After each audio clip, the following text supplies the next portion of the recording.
Eu sou Evaldo da Assunção, sou médico, aposentado, escritor e um estudioso da religião cristã, do catolicismo. Nesse vídeo eu quero apresentar para vocês a festa, que nós comemoramos nesse tempo agora que estamos vivendo, Corpus Christi, onde ela nasceu e como isso aconteceu, a partir de um milagre eucarístico do século XIII. Vamos percorrer um pouco da história, que realmente é muito fascinante. Milagres eucarísticos, como o nome já diz, são todos aqueles milagres que ocorrem relacionados à Eucaristia. A transubstanciação do pão e do vinho no corpo e no sangue de Jesus Cristo, em cada missa celebrada, nós podemos dizer que é o maior de todos os milagres eucarísticos, porque a transubstanciação, para muitas pessoas às vezes não conhecem o nome, é a mudança da substância da hóstia e do vinho, entretanto, mantendo-se a sua aparência física. Ou seja, essa mudança da substância é a mudança para o corpo e o sangue de Cristo. Mas a sua aparência física continua a mesma. Por isso, algumas pessoas têm dificuldade de entender, por que se valoriza tanto a hóstia consagrada. Mas porque naquele momento em que ela foi consagrada, transformou-se do pão e do vinho, transformou-se o pão e o vinho no corpo e no sangue de Cristo, na sua substância, mas não na sua aparência. Vários milagres eucarísticos já aconteceram ao longo da história e vem acontecendo até hoje, mas 3 desses eles já foram oficialmente reconhecidos pela Igreja Católica e se constituem em revelações palpáveis de Deus para a humanidade. Quais são esses milagres? Em Lanciano, no século VIII, aconteceu aquele que eu acho mais fantástico desses milagres, porque ele deu oportunidade para muitas investigações científicas de pessoas que não eram necessariamente, vamos dizer assim, crentes, mas eram cientistas de renome que se interessaram em conhecer melhor aquilo que estava acontecendo. O segundo aconteceu em Bolsena, também na Itália. A Itália é um país privilegiado porque os principais milagres eucarísticos aconteceram exatamente nesse país. Em Bolsena, no ano 1263, aconteceu o milagre que este foi exatamente aquele que deu origem à festa de Corpus Christi, como nós iremos mostrar. E o terceiro milagre foi em Cássia, também na Itália, já em 1330. Todos eles foram transformação da hóstia consagrada em carne e o vinho em sangue. Mas o de Lanciano, nós vamos ver que nós vamos narrá-lo com mais detalhes, porque ele tem muitas coisas que realmente são instigantes. O milagre eucarístico de Bolsena, que eu digo que é o berço da festa de Corpus Christi, ele aconteceu no ano 1263, quando um padre chamado Pedro de Praga, porque ele era originário de Praga, e ali estava em peregrinação. E ele vivia uma crise de fé intensa. Ele tinha dificuldade de aceitar e acreditar na transubstanciação do pão e do vinho.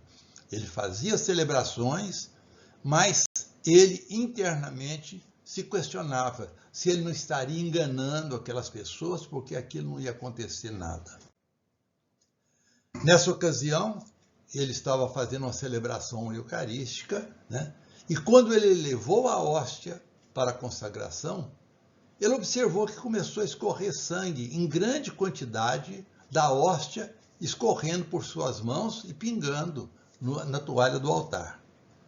Ele, imediatamente, quando ele viu aquilo, a sua dúvida toda se desfez, ele caiu de joelhos, né, e fez a adoração à presença, aí agora, assim, visível de Cristo na hóstia consagrada.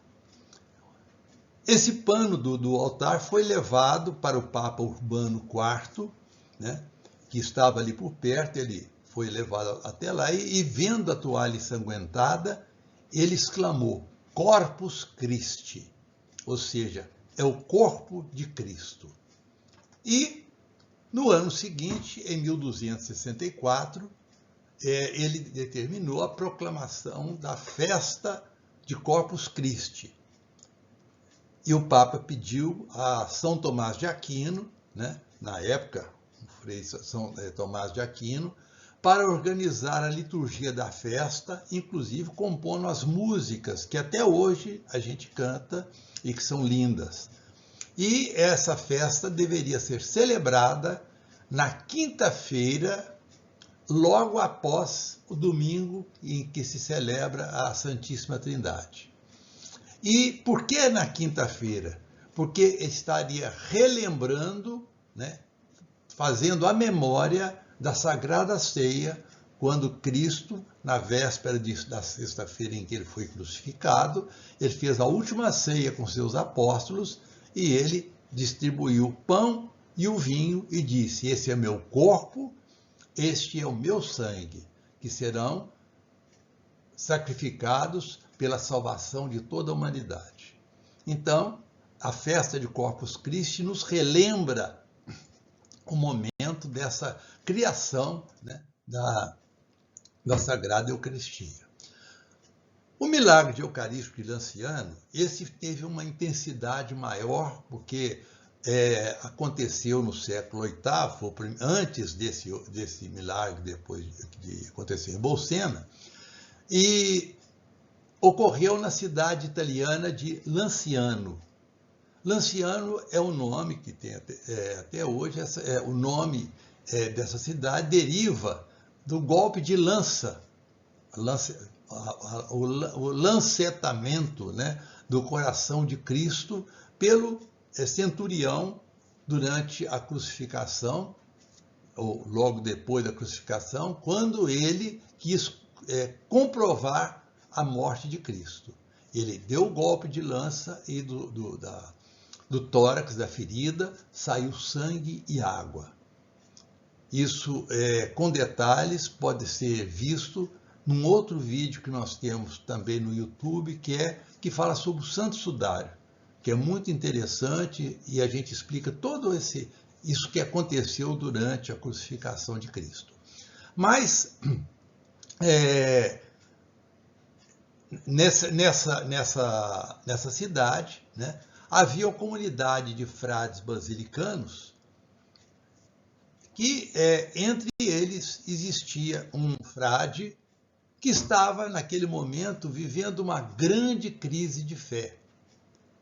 Ao elevar a hóstia, ele também duvidava, como depois veio acontecer lá em Bolsena e em outras situações, quando o sacerdote que fazia essa transfiguração da hóstia no corpo e sangue de Cristo, né, ficou em dúvida se isso realmente acontecia.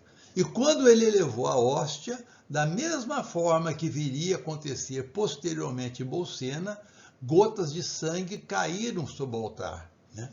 E ele elevou o seu olhar e, vendo a hóstia, ele observou que ela havia se transformado parcialmente em carne viva. Aqui nós temos uma ilustração, uma pintura que mostra esse frade na hora que ele estava fazendo a celebração, né? E a hóstia se transforma, Cristo se faz presente, sangrando ali na hóstia.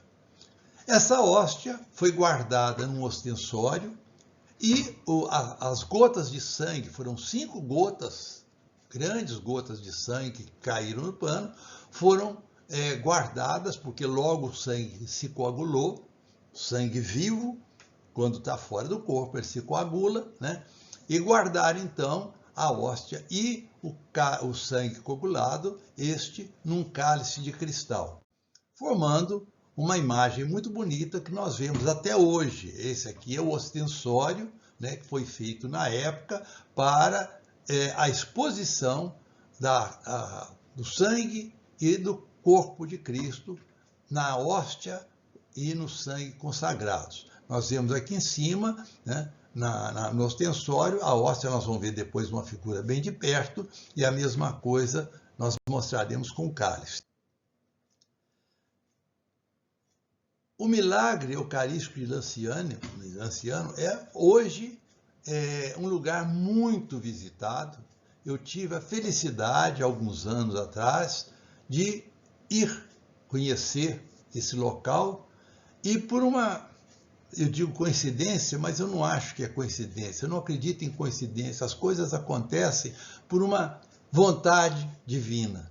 Eu estava num grupo de peregrinação da Terra Santa e depois passamos pela Itália, e quando nós chegamos na Itália, esse grupo iria fazer visitas nas cidades lá da Itália, Roma, que a gente iria, mas eu já conhecia a história de Lanciano e eu falei, olha, eu gostaria de ir a Lanciano.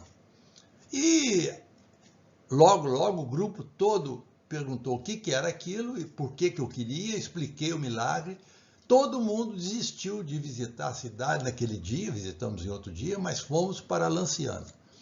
E em Lanciano, né, nós encontramos esse altar que está lá, né, e em cima do altar lá está o ostensório onde se vê a hóstia e o cálice com sangue coagulado. Nessa igreja tem também muita documentação que nós vamos conversar sobre ela. Esse milagre foi por diversas vezes reconhecido oficialmente pela igreja como autêntico. O magistério da igreja é muito rigoroso nesse aspecto de milagres, porque milagres são coisas que podem acontecer, né, a todo momento, porque qualquer coisa que foge à nossa compreensão, muitas pessoas mais devotas, logo dizem, isso é milagre, né? Necessariamente, as coisas fantásticas que acontecem não são milagres. Deus não precisa de milagres para confortar, digamos assim, para promover a conversão das pessoas. Mas, às vezes, por um desejo divino, isso acontece, mas é preciso que seja muito bem estudado para não passar uma tolice, uma superstição como um milagre. Então, em 1574, depois em 1637, e depois mais ainda em 1770, e posteriormente em 1886, 4 vezes esse milagre foi reconhecido oficialmente pela igreja e declarado que era realmente uma transubstanciação que evoluiu para a aparência de sangue e de carne. Em 1970, uma comissão de clérigos e cientistas, né, acompanhou a abertura desse relicário para que o professor Odoardo Linoli, que era o professor de anatomia, histologia, química e microscopia clínica da Universidade de Arezzo, né, retirasse material para exame da hóstia e do sangue. Essas autorizações são realmente muito difíceis para serem conseguidas, mas a importância do fato, né, justificou, e ele era uma pessoa credenciada, séria, né, que não iria submeter-se a qualquer pressão para dizer isso ou aquilo, e ele recebeu autorização, retirou então o que nós poderíamos até dizer que foi uma biópsia daquele tecido que estava na hóstia, como nós vamos mostrar num slide mais de perto, né? e também um fragmento de um coágulo de sangue que estava no cálice. Ele fez uma série de exames, uma série de estudos, e os resultados ele apresentou no ano seguinte, 1971. Aqui nós vemos bem de perto o que era a hóstia. Se nós observarmos, em torno, o contorno da hóstia ainda restos de hóstia, mas misturado com uma carne, que está mumificada. Depois nós vamos explicar com mais detalhes. E no centro também a gente vê a hóstia, o pão da hóstia ainda com a coloração mais clara, mas tudo isso é praticamente transformado em carne. O estudo macroscópico, ou seja, sem ser ainda o estudo no microscópio, ele evidenciou que tratava-se de tecido de carne mumificada, sem putrefação nenhuma, sem sinal nenhuma de putrefação, mas também sem sinais de qualquer substância preservativa, como tem hoje o formol e outras coisas dessa natureza, mas não havia nenhuma substância presente naquela carne, e o aspecto retraído do tecido foi causado pela mumificação, pelas centenas de anos que aquele tecido já possuía. Um corte anatômico típico longitudinal, tinha características de um coração humano retirado de um corpo vivo. Olha que coisa curiosa, essa dissecção anatômica para analisar todas as estruturas foi feita em 1970, mas as dissecções anatômicas começaram no século XIV, em torno do ano 1300. Entretanto, o milagre eucarístico, essa mudança, essa presença de carne ali no ostensório, vem desde lá atrás, quando aconteceu o milagre. Então, são séculos que se passaram, e aquela carne somente se mumificou. Não teve putrefação, como é o normal, que sempre acontece, e nem foi preservada com substância nenhuma. Aqui, a gente vê a hóstia carne, aqui nós vemos a carne que circunda o pão da hóstia, já também modificado, com fragmentos dessa carne, e uma curiosidade aqui, um corte anatômico de um coração humano. Nesse grupo que eu falei, que estivemos lá em Lanciano, tinha um outro médico, por sinal cardiologista, e nós estávamos olhando lá de pertinho, meio metro de distância, porque no momento que nós estivemos lá, a igreja já estava fechada, mas o padre responsável, quando nós dissemos que era um grupo de brasileiros católicos, que queríamos ver, e tinha 2 médicos no grupo, ele se prontificou a abrir a igreja e nos deixar entrar, e pudemos ver numa visita praticamente particular desse nosso pequeno grupo. Nós éramos umas 20 e poucas pessoas. Então, esse meu colega cardiologista, ele me chamou a atenção na hora, falou: Evaldo, presta atenção, olha como aquele formato, aquele vão aberto que está faltando parte da hóstia, lembra perfeitamente as cavidades de um coração. A gente pode ver aqui na figura do lado, a parte branca no meio separa as duas cavidades cardíacas, a esquerda e a direita. Então, o formato daquilo ali lembra muito bem um coração humano. Levado para a microscopia, foi feito cortes histológicos, como se faz hoje para fazer um exame de uma lesão que a pessoa apresenta, é levado para fazer um exame microscópico, para fazer o diagnóstico de que lesão é aquela.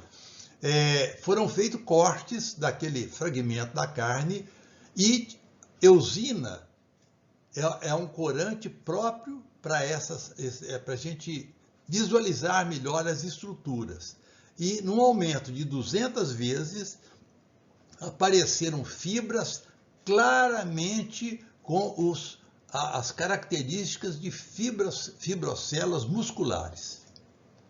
Nós sabemos que o coração é um músculo, né? É um músculo cardíaco que bate exatamente pela contração muscular que ele faz da sua musculatura. Aqui foi feita a coloração com um outro corante que é específico para mostrar artérias e nervos. E nessa carne estavam presentes artérias e nervos. Então, nela tinha músculo cardíaco, tinha artérias e nervos que fazem parte da anatomia do coração. Aqui, numa outra coloração com aumento de 350 vezes, a gente vê nitidamente um nervo, a estrutura de um nervo, né? E que supõe-se que seja o nervo vago, que é o nervo que está presente ali no coração. E aqui usando o mesmo Mallory, né? Foi muito interessante essa imagem, porque o endocárdio, que é, vamos dizer assim, a parede interna do coração, ela tem rugosidades. E nós observamos aí na figura, pegou no corte exatamente uma dessas rugosidades. Enfim, tudo que estava ali nesses exames evidenciavam ser realmente um coração humano, né? E curiosamente, um coração que não mostrava sinais de degradação. Então é como se fosse tirado de um coração vivo, apenas com aquela mumificação que ocorreu pela ação do tempo. Esse é o professor Eduardo Linoli, né, que fez esses exames, um professor extremamente respeitado, e em 1970 ele recebeu os fragmentos, em 71 deu os resultados, depois repetiu novos exames em 81, sempre inclusive ajudado por um outro professor da Universidade de Siena. O tecido muscular eles definiram como sendo tecido muscular estriado, típicos do miocárdio humano, e contendo artérias, veias e nervos. Então imagine, aquilo ali não tinha condição de alguém ter cortado um coração, colocado ali dentro, porque tudo aconteceu num instante e durante uma celebração com inúmeras testemunhas. O tecido interno, aquelas rugosidades, é um tecido típico do endocárdio, com todas as rugosidades características do coração humano. E fizeram também estudos do grupo sanguíneo da carne e do sangue, né? Do sangue propriamente dito, verificando que era tanto o sangue que estava presente na carne como o sangue coagulado, era o sangue do grupo AB, que é igual ao das gotas de sangue, que um e outro, carne e sangue, a mesma qualidade, o mesmo tipo de sangue, que é um tipo relativamente raro, mas, curiosamente, muito comum nas pessoas de raça judaica. Então, no estudo das gotas de sangue, que aqui está o cálice, mostrando os coágulos dentro do cálice, sem qualquer material de conservação. Naturalmente, como caiu, como coagulou, colocou-se dentro do cálice e ali ficou ao longo desses séculos todos. Foi feita eletroforese, que é um exame detalhado das proteínas do sangue, e observou-se que era equivalente às proteínas que existem no sangue humano. Portanto, esse sangue, com certeza, era o sangue humano. E mais ainda, foram feitos testes de aglutinação e a resposta mostrou que o sangue era um sangue tipo AB. As conclusões dos exames realizados, apresentados por esses professores, foi que trata-se de sangue humano, confirmado pelo teste de Uhlenhuth, do tipo AB. como eu disse, curiosamente, o mesmo tipo do sangue que também está no Sudar de Turim e que é o mais comum entre os judeus. Foram encontradas frações proteicas semelhantes às encontradas no sangue humano, fresco e normal. Então, o sangue que coagulou era um sangue de uma pessoa e sangue normal. Foram feitas dosagens também químicas mostrando que sódio, potássio, cloro e fósforo, né, estão um pouco reduzidos pela antiguidade do material, mas estão na proporção que existe no sangue humano. E o cálcio está aumentado, e isso aí foi considerado porque o material do cálice é muito rico em cálcio, ele certamente contaminou aquele sangue. Concluindo, nós podemos dizer o seguinte, que milagre é uma palavra que vem do latim miraculum, significando aquilo que causa admiração. E refere-se às coisas para as quais nós não temos qualquer explicação. Contudo, nem todas as coisas extraordinárias, como eu já disse e repito, né, que acontecem na nossa presença são milagres, pois o que não é explicável hoje poderá ser explicado amanhã. Então, o milagre é alguma coisa que não se explicou ontem, não se explica hoje e não se explicará em época alguma. Os milagres verdadeiros, como eu acabei de dizer, nunca são explicados e são muito raros. Rarissimamente ocorre um milagre verdadeiro. E eles têm que acontecer somente para produzir o bem. Não há milagres feitos para provocar qualquer mal de qualquer tipo para as pessoas, para quem esse milagre aconteceu, né? E seu objetivo, um ponto fundamental, nunca é o de proporcionar lucro material para quem quer que seja. Então, um milagre que alguém está explorando para te ganhar dinheiro não é milagre, é fraude.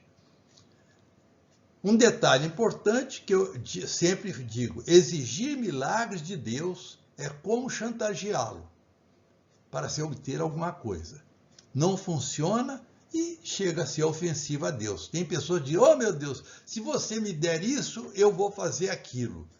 Isso não é milagre que ele espera, mas é uma chantagem que está sendo feito e Deus certamente não tomará conhecimento dessa tentativa de chantageá-lo. A verdadeira fé não precisa de milagres, mas sem dúvida eles ajudam a aprofundá-la. E nós podemos dizer que a verdadeira fé antecipa os milagres, mas não nasce com eles. Quem acha que precisa de ter milagre para ter fé está redondamente enganado. Nunca a fé que surgiu por um milagre, durante o milagre ou após o milagre, ela vai ter durabilidade, ela se esvai. Então a verdadeira fé, ela não precisa do milagre, ela existe, né? E ela, sem dúvida, pode aprofundar com a ocorrência de um milagre, como a gente acabou de mostrar, né? Esse milagre de Lanciano. Mas não é através de milagres que se busca a fé. É um erro que muitas pessoas cometem de querer, né, achar que vai ter fé porque um milagre aconteceu com ela. Não é assim que a coisa